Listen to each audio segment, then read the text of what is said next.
Bon, on va examiner les plans payants et donner un petit avis sur Freshly AI. D'accord? Donc, on clique sur Upgrade Plan. OK? Voyons un peu le coût. 13 $ par mois, illimité. Sérieux, mec? Donc, pour 20 $ par mois ou 13 $ par an, on a une IA illimitée. 15 générations de texte IA par mois. Ça, on s'en fiche, c'est vraiment nul. 2500 mots par processus. Ah ouais. Avant, le max était de 500. Intelligence artificielle avancée. Bon, ok, je sais pas ce que ça veut dire. Filigrane, donc il l'enlève, je suppose, et accès à la version bêta. Ça me semble un bon prix pour l'humanisateur d'IA. Ma question, pourquoi humaniser son texte? C'est pas si bête comme question, en fait. Tu peux l'utiliser si t'es prof pour embêter tous tes élèves. Tu peux l'utiliser si t'es rédacteur et tu rédiges souvent avec l'IA. Ça te permettra d'humaniser tes textes et en plus de façon illimitée, ce qui est très intéressant. Si t'es rédacteur SEO, si t'es écrivain de... Ou peut-être qu'un SEO, c'est moins utile à cause des mots-clés et tout, mais bon, ça peut être sympa. Si t'es romancier, tu vois, ça peut servir à plein de choses. Vraiment, hein? En fait, il y a une question. Qu'est-ce que j'en pense? Bon, je l'ai déjà dit, non?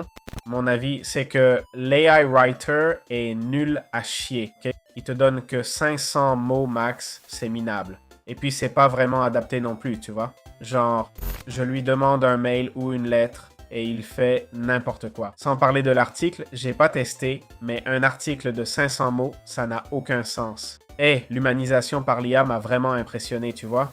Jetons un œil aux avis des autres pour voir s'ils sont d'accord avec moi. Et effectivement, 4,7 étoiles, pas mal. 89% de satisfaction après 1300 avis, c'est pas rien. Sur 1300 avis, personne n'a mis 2 étoiles. C'est fou, non? 89% ont donné 5 étoiles.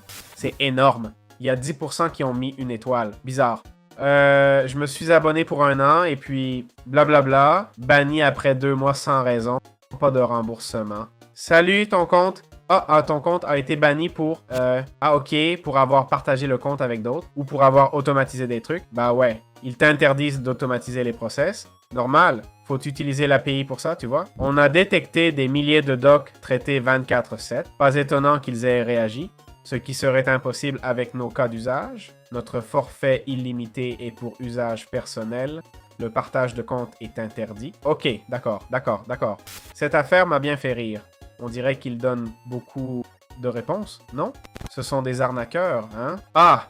Ils m'ont débité sans mon accord. Faites gaffe. Ils ont refusé mon remboursement. Pas un sou rendu. Merci pour votre retour. Bon, c'est un malentendu. On demande toujours l'accord des clients. On annule l'abonnement que si demandé via notre interface ou si on est contacté. Contactez-nous pour clarifier, pour éclaircir tout ça. Il y a des gens qui savent pas utiliser les réseaux sociaux, c'est tout, quoi. Et au lieu d'aller chercher le client, eh bien, voyons, ici, il semble qu'ils répondent rapidement. Un bon signe pour la plateforme. Ça montre qu'ils sont attentifs à tout, non? La plupart des avis sont très positifs, avec une note de 4,7. Je ne m'inquiéterai pas des rares avis négatifs de gens qui ont mal utilisé la plateforme ou n'ont pas signalé les erreurs. Ma conclusion, c'est vraiment un excellent outil.